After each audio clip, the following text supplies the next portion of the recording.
Et vous, Christophe Dansette. Bonjour Christophe.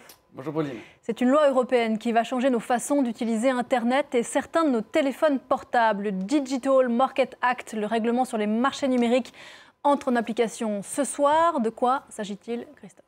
C'est un règlement qui a été voté en juillet 2022 et qui entre effectivement en application ce soir à 23h59 très exactement. Il a pour objectif de lutter contre les positions dominantes des grandes plateformes Internet, des géants de la tech, contre leurs pratiques jugées anticoncurrentielles. Et avec cette loi, Bruxelles espère casser la dépendance des utilisateurs envers ces entreprises et envers leurs services. Quelles entreprises sont visées et quels services? Alors, ce sont vraiment les plus grosses entreprises, celles qui comptent plus de 45 millions d'utilisateurs en Europe, qui réalisent au moins 7,5 milliards d'euros de chiffre d'affaires sur le continent et qui sont valorisés plus de 75 milliards d'euros. Pour l'instant, la Commission européenne n'en a compté que 6 et vous les connaissez bien évidemment. Ce sont les Google, Apple, Microsoft, Amazon, Meta, la maison mère de Facebook, ou ByteDance, la maison mère de TikTok. Il y en a deux autres, X, l'ex Twitter, et puis Booking, qui pourraient bientôt rejoindre ce club, qui sont qui ont les conditions.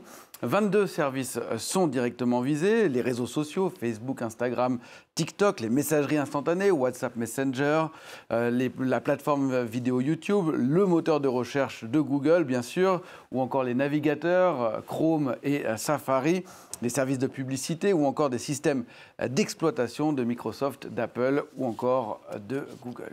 Qu'est-ce que ça va changer concrètement pour nous, les utilisateurs ? Alors peut-être que vous avez ouvert, je ne sais pas, votre Facebook depuis 2-3 jours. Non, alors vous allez recevoir, parce que moi je l'ai fait, et moi j'ai reçu un message me demandant si je voulais continuer à lier mon réseau social Facebook à son service de messagerie Messenger. Si ce n'est pas le cas, vous allez le faire si vous avez Facebook. Ça, c'est en tout cas Meta qui se conforme au DMA, car à partir de ce soir 23h59, donc, ces groupes ne pourront plus imposer leurs services comme ça. Par exemple, les messageries instantanées devront pouvoir interagir entre elles, ce qui signifie qu'il devra être possible de communiquer sur WhatsApp à partir d'une autre messagerie.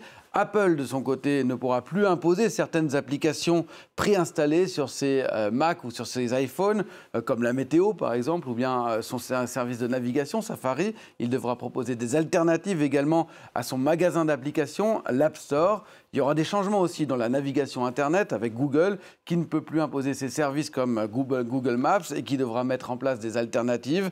D'ailleurs, un certain nombre de professions s'inquiètent des conséquences, comme les hôtels, les restaurants qui profitaient, elles, de ces services.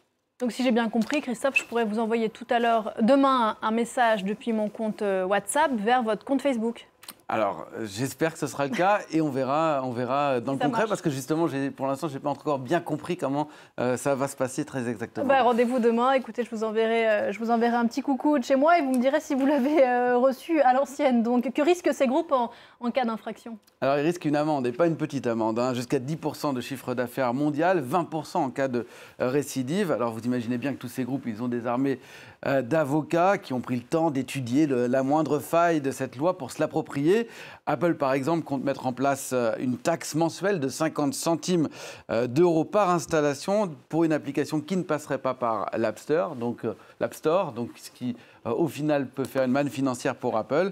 Mais la Commission européenne ne compte pas se laisser intimider. Au contraire, d'ailleurs, il y a 3 jours, avant l'entrée en vigueur de ce DMA, elle a montré qu'elle pouvait taper du poing sur la table en infligeant une amende record à Apple de 1,8 milliard d'euros pour pratique anticoncurrentielle sur son service de musique Apple Music. Alors Apple, de son côté, fait évidemment appel. En tout cas, les 27 espèrent que cette loi inspirera d'autres pays, un peu comme cela avait été déjà le cas pour le RGPD, le règlement sur les données personnelles qui est en place depuis 2018. Merci beaucoup Christophe, c'était l'Info Éco.